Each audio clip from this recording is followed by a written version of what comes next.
another tutorial mission, and we're not gonna have all that many moments to actually control our characters the way we may want to.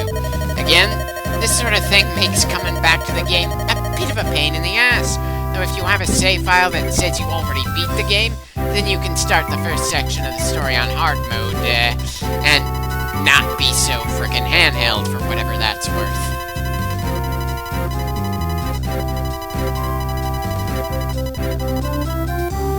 Considering how a number of players who picked up this game might feel very guilty if any member of the team gets taken down, then effectively any casualties are a reason to restart a given mission.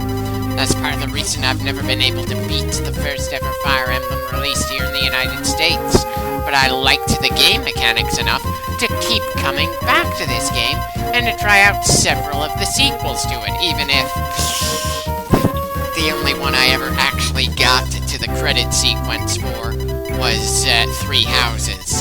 Hell, I even tried the translated version of the Fire Emblem game made just before this one, and frankly, the enemy placements and how they handled enemy reinforcements just felt cheap as all hell to me, not worth trying to force my way through. But this one, even though I keep losing momentum for it, I will have done a pretty solid chunk of the game. And maybe, just maybe, I will be able to push through it this time, because I've decided to do commentary for it. Anyway, apparently Sane has no choice but to act stupid here, so we learn about the weapons triangle. It's a rock-paper-scissors style mechanic that is pretty fundamental in most of the Fire Emblem games. Granted, someone with a high enough level or skill can win even if they're disadvantaged against the kind of weapon they're clashing against, but still, since we're absolutely just starting out, spears are good against swords and lose to axes. And the fact that Sane has no choice but to do that boneheaded spear attack is kind of annoying. I mean, sure, it gives him and Kent the chance to get some dialogue, which kind of helps define their characters.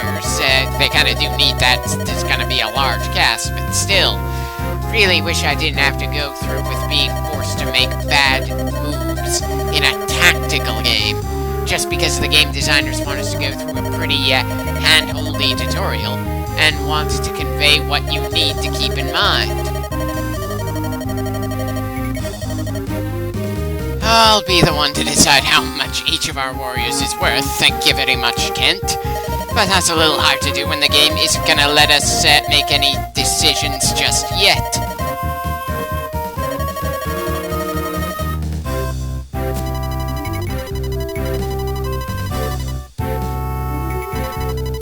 I wouldn't call it a hierarchy when weapon A beats weapon B, which beats weapon C, but C beats A. But maybe that was just a case of the translators not having a lot of options when it came to what words to use. Given the limited amount of space in the handheld cartridge and the sheer amount of text boxes the game is going to throw at us. It got the point across well enough at any rate, so I suppose it was good enough.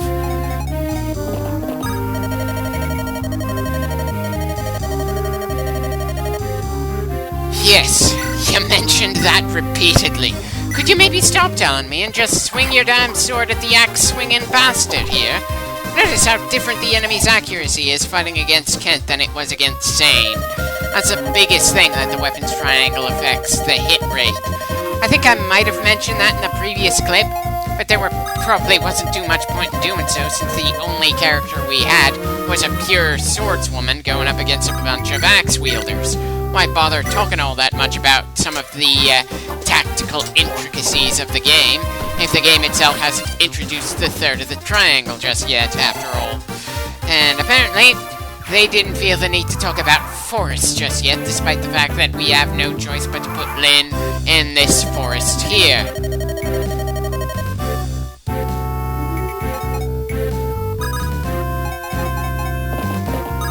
Right, of course Sane needs to make another unforced blunder in his absolute second turn. The player is supposed to be a tactician here, right? Why the hell do we have to be railroaded into letting him do his dumber ideas instead of being able to just cut him off when we have a better idea? But then I suppose I would have taken that swing regardless if I'd known the hit rate would look that high. If you're gonna script the man to do some stupid stuff at this point, why not script it in such a way that it doesn't feel blatant that the main reason he missed was just so we could get Kent to tell him that terrain can be a factor in battle? I'm sorry to say that if anything, Kent is coming out of this mission feeling like he has less personality than Sane does. The green boy has some rather poor flirting technique, rushes headlong into danger, and needs a guiding hand to make sure he doesn't get himself killed. Kent is just the direct exposition man who is getting exasperated that his partner cares more for random ladies on the street that he's probably not going to sleep with more than at his actual job of being a goddamn knight. I suppose that's better than being a blank slate like the player character, but still, not great.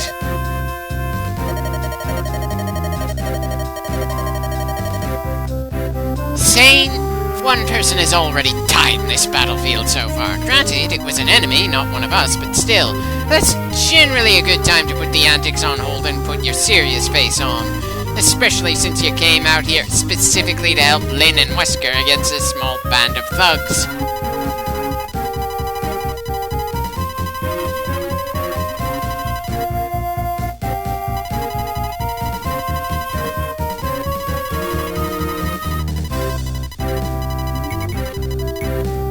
More difficult doesn't mean impossible, and we had over 80% shot to land that strike there. If you're gonna try to teach us something about terrain, do a better job of making it look like a bad idea to not use it to your advantage or something. Because clearly, the weapon triangle matters more than terrain.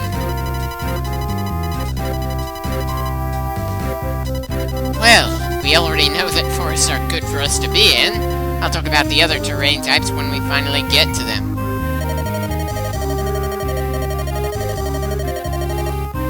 Kent, if I had full control over the three of you from the start, I'm pretty sure we'd be deployed differently than this at this point.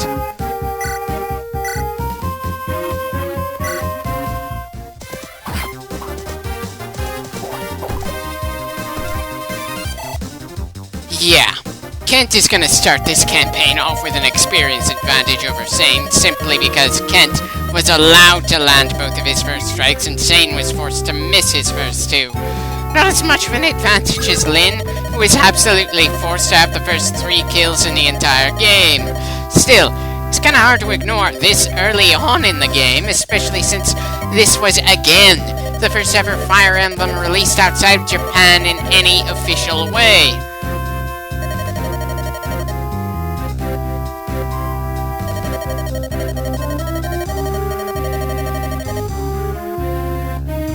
Why did they even bother giving me even the slightest bit of control if this is what we were gonna have to deal with? Seriously, give me some sense that I'm gonna start making actual decisions of my own at some point around here.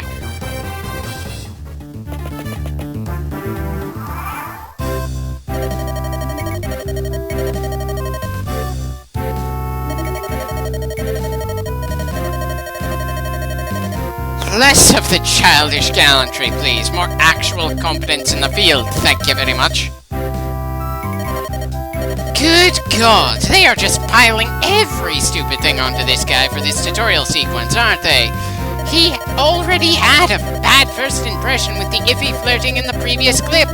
Did we really need to have him be the dunce that drives the tutorial onwards? Thankfully, the tutorial gets less obnoxious in the next mission, but the first two are still pretty excruciatingly done if you're already familiar with the mechanics.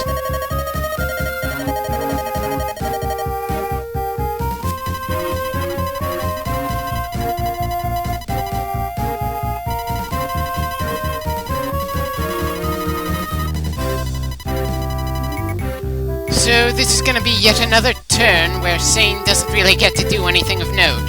Sure, it doesn't screw him over since it's the early section of the game, but can someone inject this guy with a few cc's of mercy? Dear God.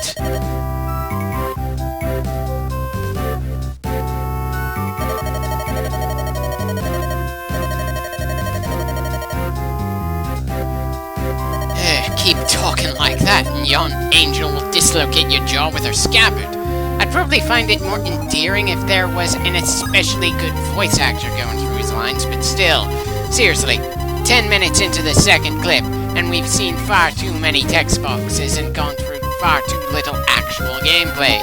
I have to wonder if they had this much tutorial stuff in the Japanese release, considering this was the 7th game in the franchise over there.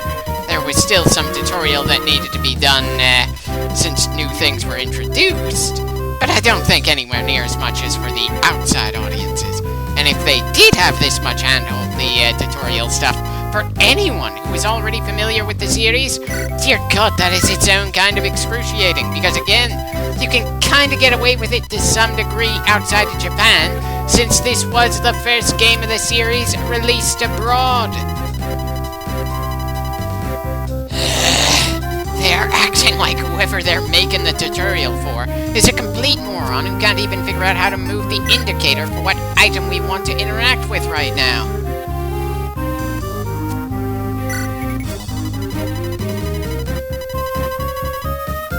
Are we going to get yet another tutorial mentioning how to use healing items even though we already used one in the previous mission?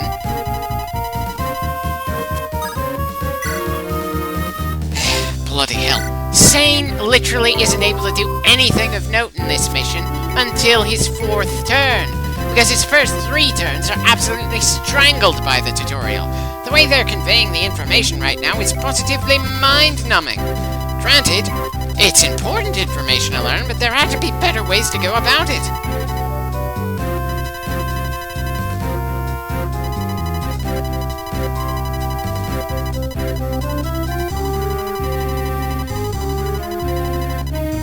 So they tell us to be careful about using certain abilities on mounted units, but don't give us any choice just yet.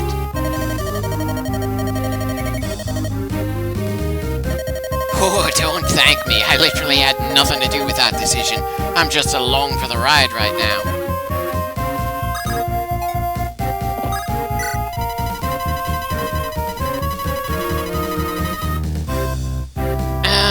Yeah. Missions tend to have different objectives in a lot of different games.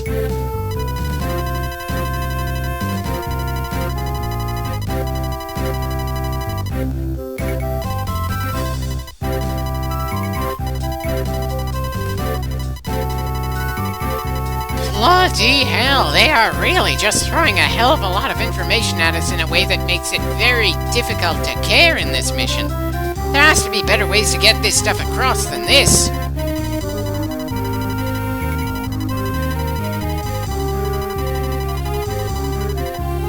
I'm far more likely to use the save state command on the emulator than the suspend on the actual game. When you use the built-in suspend command, or just leave the game and then come back relying on the mid-mission autosave, it will be overwritten the moment you make any progress at all. So if you make any kind of mistake, the game pretty much forces you to either start the mission from the absolute beginning of it again, or if possible, move on despite the mistake. Understandable from a gameplay perspective, but still pretty damn annoying. As a side note, nice to see that Kent managed to secure a kill. It's nice to see someone on the board other than just Lynn.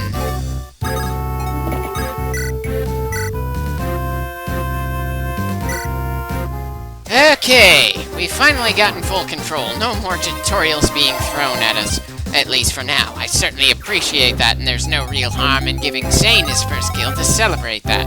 His intelligence and my own were insulted by that sequence. The guy with the shield icon isn't gonna move at all. His ground is defensive, and he's the named boss of the map. The other unnamed guy is still a mobile threat. Not that he's gonna be able to do much when all 3 characters have swords ready for him.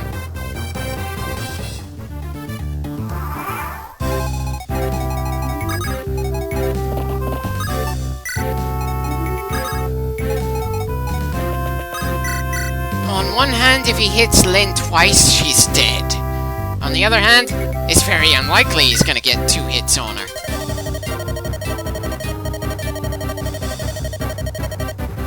Well, yeah, when they aren't marching to war, knights do tend to screw with bandit activities, and I'm pretty sure that Lynn's going to take him down here.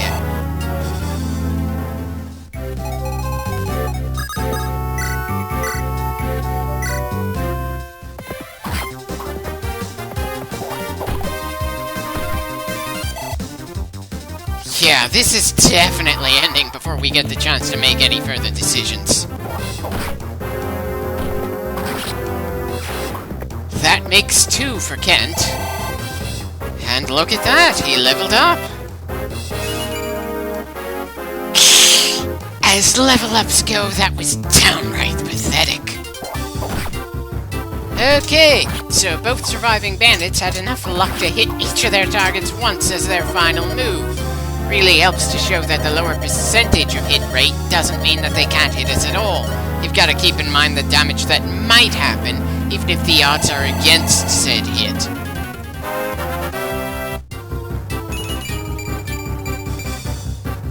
Well, that's certainly a more productive level up than Kent's.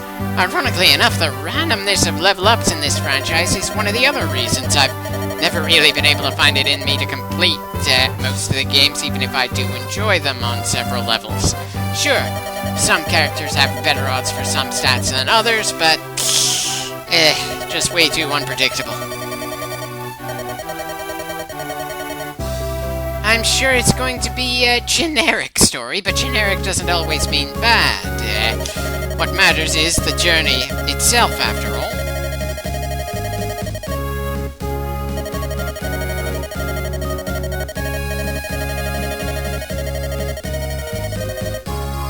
Well, you know the geography better than me, Lynn.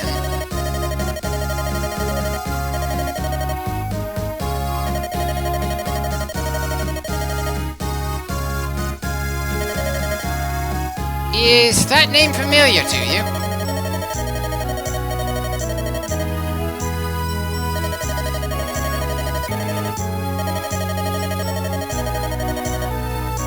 Well, that tends to happen when someone doesn't like the man their daughter wants to marry.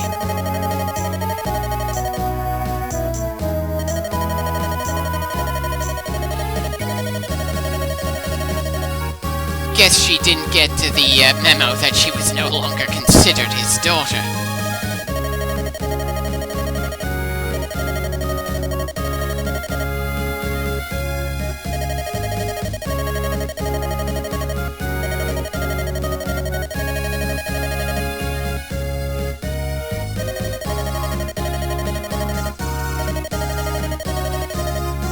Wait, he announced that he had a granddaughter?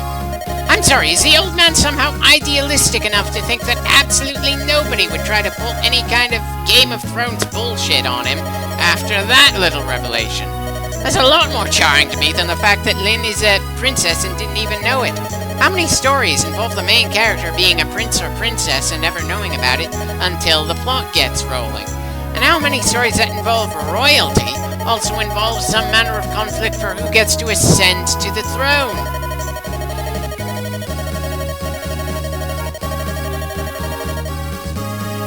Well, he's doomed to never meet his daughter or son-in-law ever again.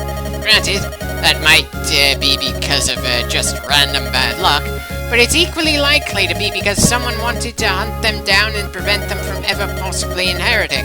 Since she died just days after sending the letter, it's very likely to be a random chance. But maybe someone was keeping an eye on her in case she tried to contact her father again. I don't know, I'm maybe a bit too used to stories with a lot of political subterfuge. And on another note, yes, Lynn was alone until she met Wesker, so once again your information is a bit out of date. Understandable, considering how information goes from point to point in this world. There's certainly no telephone or magical version of a telephone as far as I'm aware.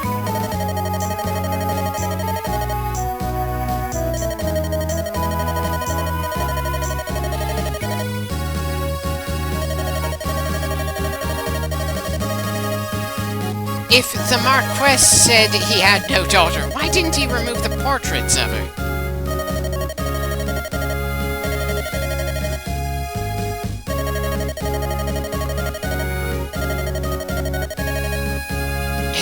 Yeah, is all rather shocking for you. Excuse me for not being especially empathetic right now.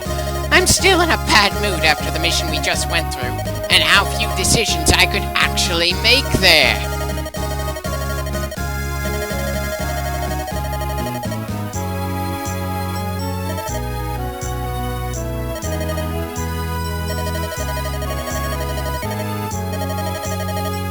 I was wondering when you'd make that connection.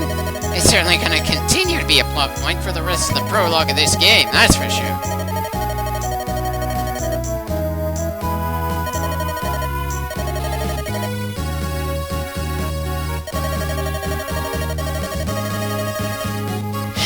Right. Of course, the younger brother who's been waiting for his chance to ascend to the throne for decades only sees a threat to his inheritance, not family. It's a tale as old as time that shows up in numerous different cultures. And there were probably a number of historical moments where something like that actually happened. Not that I can think of any specific events off the top of my head right now. I'm just strapping myself in for the ride, and nodding is nothing here so far other than the Marquess being a bit too eager to tell everyone the good news has really surprised me here.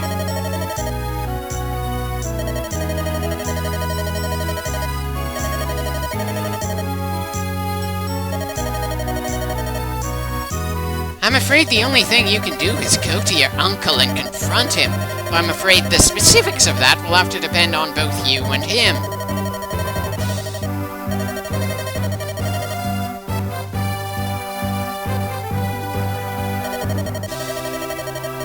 Hey, you have no need to apologize, Lynn. It's not your fault the second mission was more insulting than the first. And it's not like we had any plans before these two knights showed up. We were literally going to just randomly wander around a while, trying to decide how to make you a stronger swordswoman. This is certainly a better driving goal, even if it's not anything particularly innovative in terms of storytelling.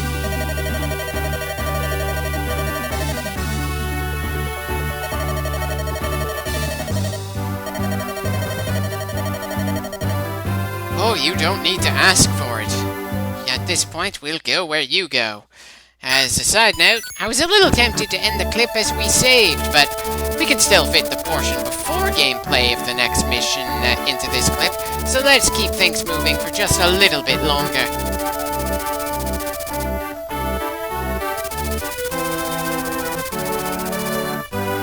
If it has such a strong bond with spirits, does that mean we're gonna get some Shinto priest-style characters or Buddhist monk-styled ones later on?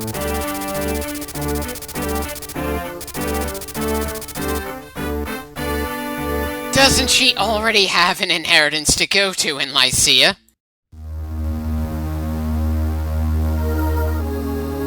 Ah, so according to the chapter title, we're gonna get a special sword here.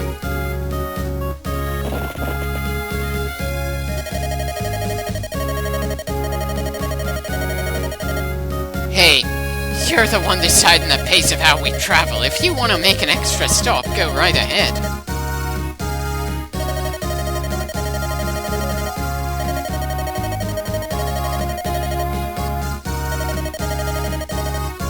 Well, this probably is going to be a long one, so it's warranted.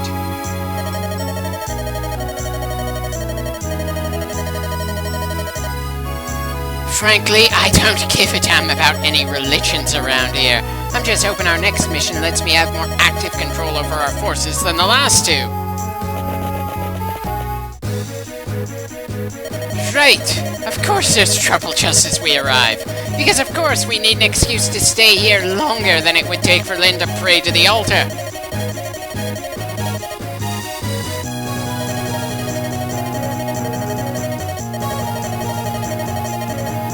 Well, clearly that divine protection doesn't include having guards in the place in case of bandits. Seriously, bandits are a serious threat in this region. So why the hell didn't anyone do anything to prevent this kind of crap from happening? And why is it only happening just as the player's party arrives?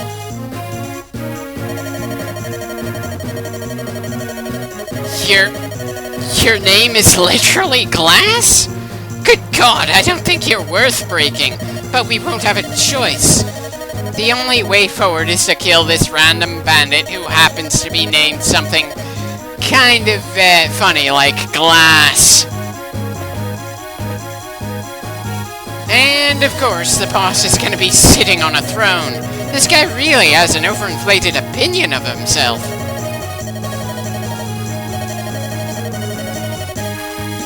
Shame that this game won't let you show off any real skill. It's a turn-based thing. I'm pretty sure that Lynn is gonna be better than you at this just by sheer virtue of being a protagonist.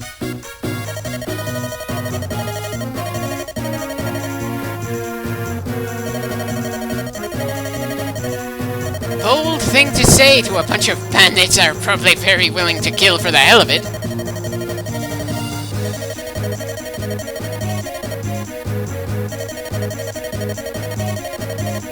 Well, at least Glass isn't gonna just slaughter the old man for the sake of it. I was a little worried he'd test the blade, or some other blade, on the nearest body just to release some frustration.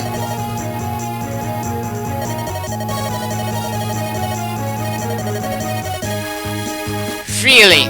You think that tearing the altar apart is gonna somehow make the spirits more inclined to let you draw that blade?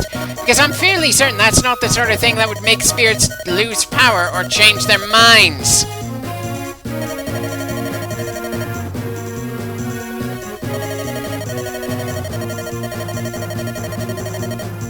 Is that one priest the only one who needs help? Because if this is such a culturally significant artifact, then I would think that it would have a number of people around it, some apprentice priests and guards. And again, why is it that this particular band of criminals decided to go after it right now? Just what prevented the numerous other bandits over the years from just walking in and trying the exact same damn impulsive thing?